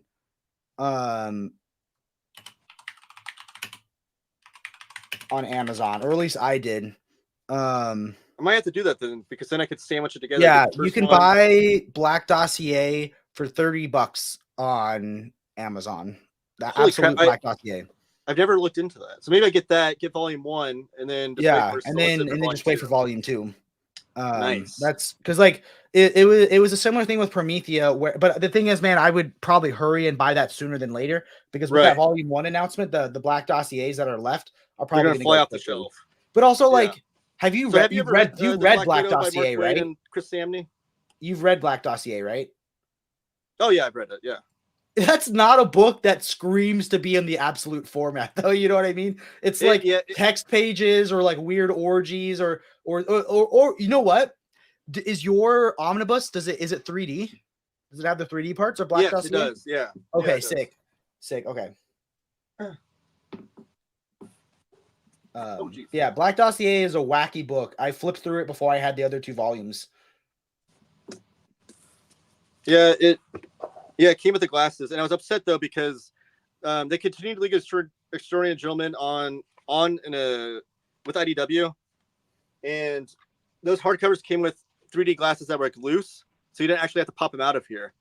Oh, okay. I popped mine out of the omnibus, which might hurt the value if I try to sell this because it is ripped a little bit on the glasses. What is the? Let me check my absolute and see what it looks like.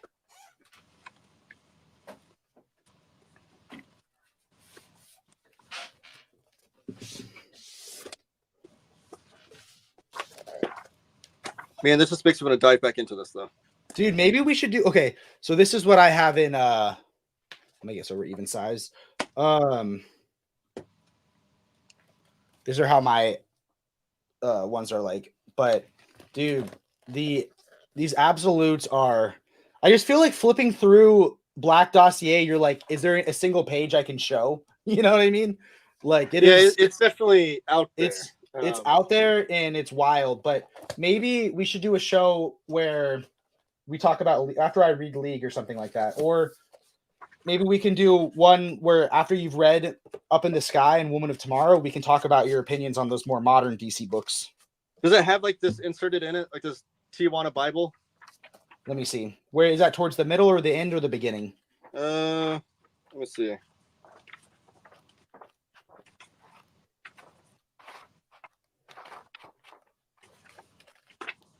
I want to say middle. Okay, let me It check. should be pretty obvious when you just look at the book, though. You can see like where it is inserted in there.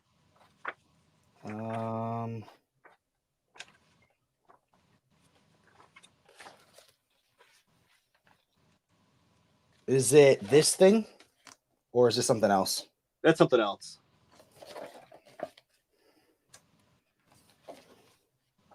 It's just after that, though. That's right here, and then like that's the next thing after that. Yeah. Here we go. Okay, cool. So it's like a separate insert. Yeah, it's like it looks like this if you see. Oh, nice. Okay. Because it's cool. Like in the characters within the story, the Black Dossier is basically a big folder that the characters find. So these little things that you're reading are what the characters have in their hands. Nice. Okay. I heard that basically what it stemmed from was Alan Moore didn't want the artist to be like out of work, right? In between volumes 1 and 2 of the of League. That makes sense. Well, I love League of Extraordinary. It makes me want to reread that now, but I have so many other books I need to read for reviews right now. I have to put it away, or else I'm going to reread it. Dude, you could just do what I did one time and do a live stream where you're just reading a book on camera and not even responding to the chat. Okay, so this is like a modern comic. I think you'd probably dig this run. It's by Mark Waid as the writer, and Chris Samuels on art, and it's such like a balls to the wall, like action packed, high octane kind of comic. You can see the first cover is literally her busting out of this window on a motorcycle, but she's escaping from S.H.I.E.L.D. She jumps out of this building. It's one of my favorite things. So she's running out this window. You don't know where this window is, right? You open to the next page. It's the helicarrier. Oh, it's a helicarrier? That's sick. So that's Black Widow right there, the little tiny stick figure. And that's the window she's busted out of. And that 2-page spread, I just reread this digitally to like prepare myself for the overview of this. Yeah. And it doesn't do it justice digitally. One thing I do wish so this is a modern comic, like I said, but they did the lettering digitally, which they didn't always do back in the day. So there's no lettering on these pages. So you can it does include every single page from the first 6 issues as a 12-issue run. The first 6 issues, but there's no lettering on it, so you can't actually read this as a reading experience. Is it cinematic enough to where you can still get an idea what's going on, like without the lettering? Totally. Because the whole thing looks very fluid, which is nice. Yeah, like Chris Samney, this is like drawing cars is one of the hardest things that for artists they always complain about drawing cars and horses. But this is like a car chase scene, which is I'm always a sucker for in comics. Yeah. Done so well and so cinematic that like you follow it around or follow it exactly, and then the fight scenes, the fight choreography are all very cinematic as well. By Chris Samney, does an amazing job. Like this is such a cool artist edition to own, and you see all the you can even see like the marker streaks when he's coloring in with black marker on these. So this is a really cool one. I flipped through this entire thing on my video this morning, and then also in the back you get thumbnails, the thumbnail sketches of what that he did to prepare for it. So literally he kept everything, which is kind of reminiscent of what David Mazzucchelli did for year one. Yeah. Well, I mean, I'm sold, man. I mean, I was probably already going to get absolute year one, but I mean, I think this will be, I have the trade paperback, the deluxe, the absolute. So this will be my, and then, we'll get a DC finest, or we're getting a DC finest. We're getting I think we'll get a compact edition someday, right? I'm not sure if it's been announced already, but we have to get a compact edition. Oh someday. Yeah, that's right for that too. Did you pick up any of the compact editions? Not yet. I'm probably gonna pick up Watchmen just because that's like the one comic I try to own in multiple formats. Let me show you if you want to see it. Maybe I can send you. I have 2 copies of it. Maybe I can send you that with Up in the Sky. So it's hard because Watchmen is a very dense, text heavy book that it doesn't like super lend itself to the compact edition format in the way, let's say, like All-Star Superman does. But it's still like, look, this is Watchmen you can keep in your backpack at all times, so you're never without a Watchmen. But I don't know what happened with Amazon. It messed up and they sent me 2 copies of Court of Owls and 2 copies of Watchmen. Sorry, man. Can you hear me okay? Yeah, you're good. You're good. Oh no. But it's funny looking at I think I posted the photo on my Instagram recently, the difference between absolute All-Star Superman and the compact edition, like how wildly different it is. Yeah. It is fun though. And honestly, I'm glad that my video on the compact edition did pretty well. And I'm glad that people seem to be excited and supportive of the format, Like there was a time in my life when I was like, every book needs to be hardcover, every book needs to be oversized. Now I'm just happy to get books in whatever format they come out in, Right. I love the format. I think it's anything to get, because it's totally a gateway format for new readers. Yeah, and if these I'm were in at favor the of anything Scholastic Book Fair, I'd be all over them, Yeah, the book fair at an airport, you put them in Targets and Walmarts, like comics should not only be sold in comic book shops. I love comic book shops, but we got to get a way for people to start reading comics before they get into the comic book shops. Hey, buddy, you can come in here if you want. Cool, dude. Anything else going on? Anything else you want to share? We've been going. I don't know how much time you have today. We've been going for an hour and a half. How are you doing on time? Oh, I'm good until at least 2:00. So I got to get the posts ready for the Curtis and Omar are going live with Epic Collection announcements at 2:30, I think. Oh my gosh, you're a social media manager and you don't pre-schedule your posts? Well, I would, but I have to get the link to the video. Oh, got it. Yeah, that makes sense. He doesn't get the link ready until like half an hour before. So I've got everything else ready for it. That's what I do for a living. I'm a social media manager. So it's just fun to get a practice stuff on my own YouTube channel and my own social media that I then carry over to my professional side. Yeah, he sends me all the stuff ahead of time for his videos, but the live stuff I usually get like almost in real time. Yeah. So how does that work? You don't mind me asking. Like, did you reach out to him and like you were a fan and like you wanted to do like and he like send you some books on the side or something, or like how did that get started? Well, he so him and I had talked over the years, just chatting and whatnot. But then there's one live stream he did where he said he was looking for a social media assistant or something like that. And I just graduated from Penn State, where I have a degree in digital journalism and media. With part of that was doing social media managing. And so I reached out to him and said, "Hey, I can help you out. Like, what do you need?" And then we just worked out a deal. Nice. That was like, I don't know. I think we're going on 2.5 years now. I still joke in my head that whenever Omar messages us in our Facebook group, it's not really him, it's just you playing 2 different characters. That was one of my concerns at first, was how do I speak on the social media thing and people not think they're talking to Omar? Because I was like, I know people appreciate having that access to Omar, and I don't want people to think like, hey, I'm talking to you, so you're Omar, right? How did you come up with a solution for it? Well, I just I speak in the third person on Nice. social media, so I will say like the Uncanny Omar's overviewing this. I think over Nice, time okay. people kind of got the grasp of things, and then when they message, whenever people DM him through Twitter or Instagram, I reply to those, and I just reply saying like, if it's the first time I interact with the person, I'll say, hey, it's Taylor, and then after that I just sign it off with SMG, like social media guy. Yeah, that makes sense. But you still want to make sure that like when you are talking in the third person, you keep it the same tone and like that he would have, which is always an important thing. It's similar with me at my work where like everyone wants access to the owner, but like people shouldn't always have direct access with the owner. You know what I mean? So I'll use a lot of the same words like you're rocking or dude that he'll use, but like I don't ever like pretend I'm him, Yeah, and I don't want to speak for Omar, but he needs a break from some of the reactions sometimes, especially these recent omnibus announcements. Yeah. People are just nuts. Because here's my big issue with that is like, it's kind of the thing you're just talking about, like where you used to think everything needs to be hardcover and whatnot. Like not every book announcement has to be for you. Like not every book is going to be for you, because literally you can't collect everything. So if you see an announcement of a format or a book or whatever, you don't have to have the instant reaction. Like that sucks. Why would they even do that? Why didn't they reprint this? And the thing is, that book is for somebody. Exactly. And then that yucks their yum. It's also like, I also feel bad. Like the DC stuff is different in my mind because the DC stuff isn't something he has an actual partnership.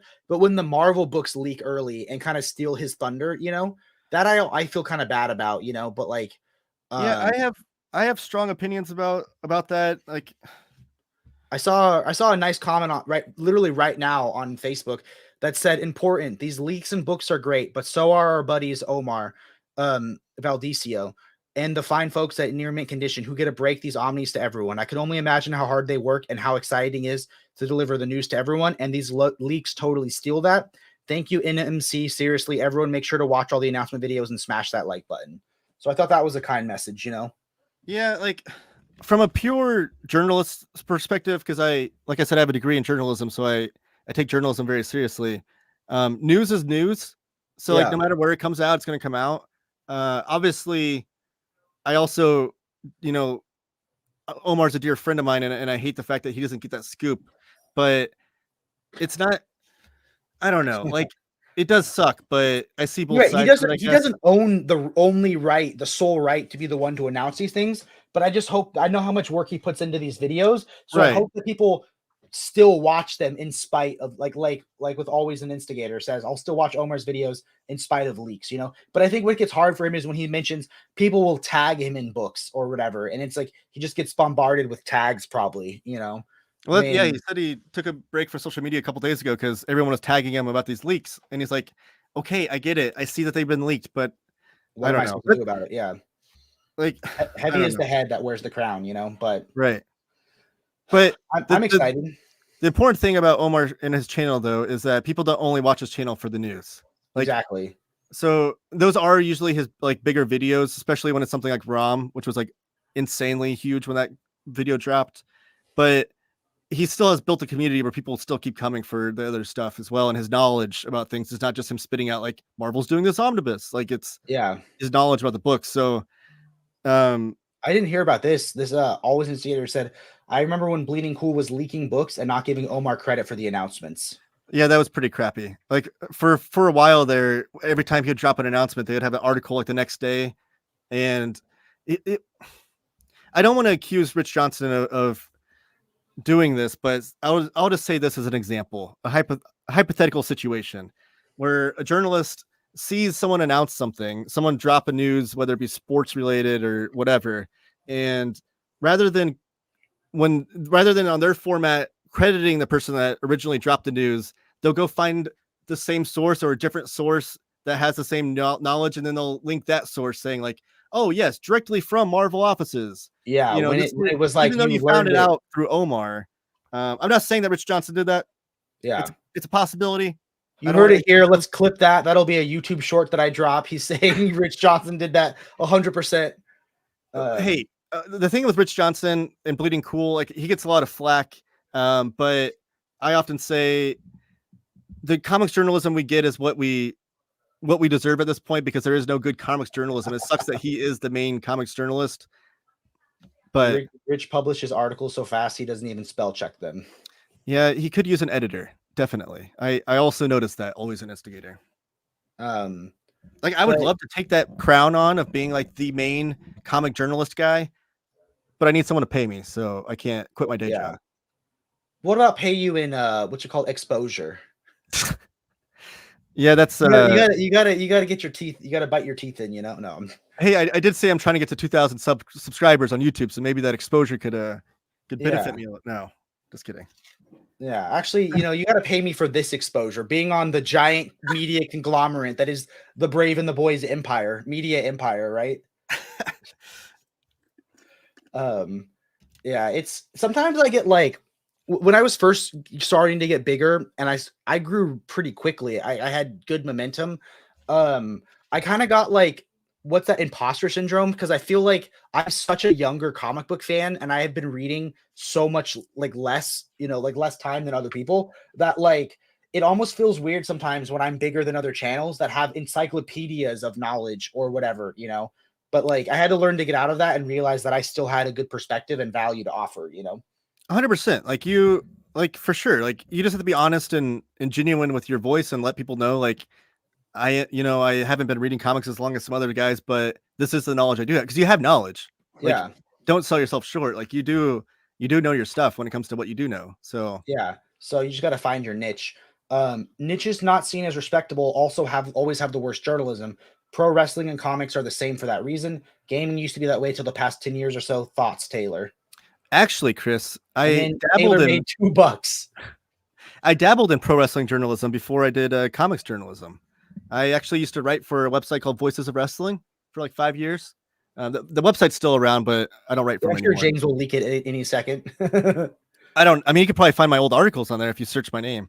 But I do agree. I think these niche hobbies do have crappy journalism. For whatever reason, I don't know. I don't know why that is. I think it's probably the amount of money that's poured into the business or entity is probably the amount of possible journalists you have. Like sports journalism, there's probably some crappy sports journalists out there, but we only know the big names that are on TV.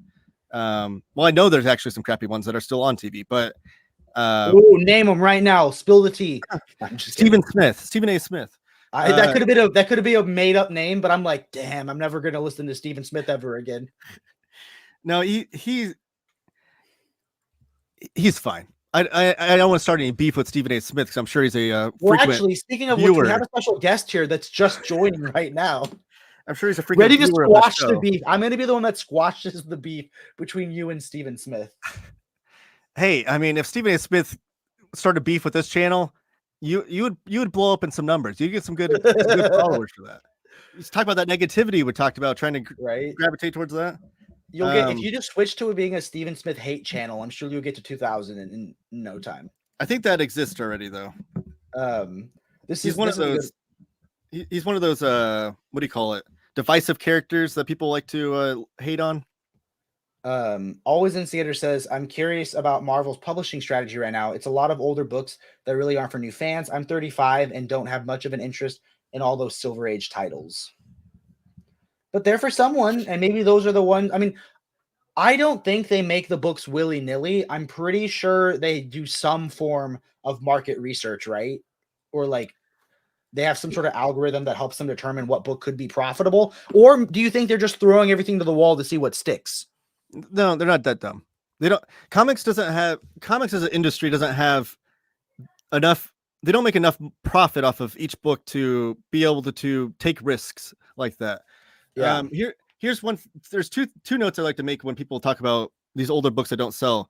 One, how many Golden Age omnibuses did we get from DC? Like 10 Superman ones, 10 Batman, and a few Wonder Woman.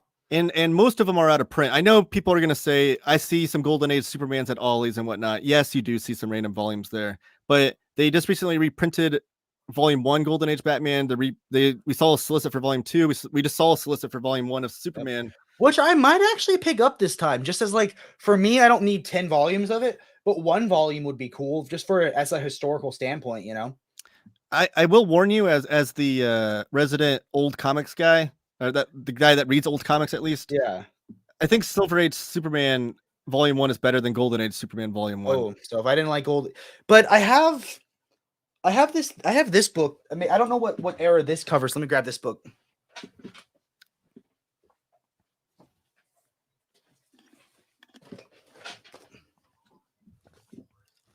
I'm interested to see which book you pick up. Have you read Action Comics Deluxe Edition? No, I have not. So it came out when they did a Batman one and a Superman one when Action Comics and Detective Comics hit 1,000. Oh, okay. So it says featuring classic stories, including the first appearance of Superman, Supergirl, Brainiac, The Human Target, Zatara, The Fortress of Solitude, Vigilante, an unpublished Superman story from 1945 by the Siegel and Schuster Studios. So it's kind of like a smorgasbord highlight. So it has like Action Comics #1, the very first Superman story, the debut of Supergirl, the first stories of Toyman and Brainiac, and a never before published story from the original creative studio. And like, so Supergirl was Silver Age, right? Yeah, she was co-created by Otto Binder, the aforementioned guy that wrote on Captain Marvel. And then it has, hold on, where's the unpublished story? I think it was right around here. It has like this stuff. So I think this was that unpublished, unfinished storyline. But like, I thought this book was just like, as a piece of history, it was super cool, you know? Yeah, I think you're fine having that and not the Golden Age Omnibus. Because those early Superman stories, because I have like the thick trades of it. He was fighting mostly like mobsters and stuff. It wasn't the Rogues Gallery of Superman really doesn't come to fruition until the Silver Age. So I think Golden Age Batman might be more interesting to read because you do see a lot of those first appearances of the villains of the Rogues Gallery. Yeah. You see like Joker, Robin, Catwoman. But Superman Golden Age, I don't know if it's for everybody. It's definitely interesting reading, but I don't know that I don't think it's your bag really. Yeah, it's not for me, you know. But it looked nice on the shelf, right? It does look like it does a nice looking book. Chris says, I think it's a combo of less eyes, less money, and less people that are all around good journalists as opposed to just good comics or wrestling journalists that keeps the quality lower than otherwise. And then MMA journalism is also terrible other than like 4 people, such as Ariel Helwani and Luke Thomas. Ariel Helwani is like one of my favorite journalists, period. I love him. I love his work and his show. I dream to have a comic book show that's like his MMA Hour show. That's like a combination of news and interviews and stuff. Luke Thomas is great too. He does like breakdowns of the actual fights and stuff. I'm a big MMA fan, so those names definitely stick out to me. But yeah, MMA journalism is pretty crappy as well. So my question for you then is, who would win in a fight, Ariel Helwani or was it Stephen Smith? Oh, I was gonna say, if you're gonna say Luke Thomas for sure, because he was like I think he's like a former Marine and he actually has like MMA training. Ariel Helwani doesn't have any sort of MMA background, but Stephen A. Smith and Ariel Helwani would be interesting. They both played basketball like in high school. Okay, I think that's like the extent of their athletic background. Yeah, Ariel's a little bit younger than if they played basketball. Ariel's younger than Stephen A. Smith. I think I put my money on Ariel. Heck yeah. Okay. Good to know. We're just escalating the beef between you and Stephen Smith now. There's a Golden Age Volume 1 of Green Arrow. The world will end before we get a Volume 2. That's been sitting at my local Ollie's for literally over 2 years. I think that Volume 2 would have some Jack Kirby stuff in it. Are you a Jack Kirby fan? I've never heard you mention him before. I have a Jack Kirby shirt on, actually. I don't know which artist this is based on. Oh, that's got to be, I'm going to guess that is Dick Spring. I don't know. Is that a real name? It is. Isn't that funny?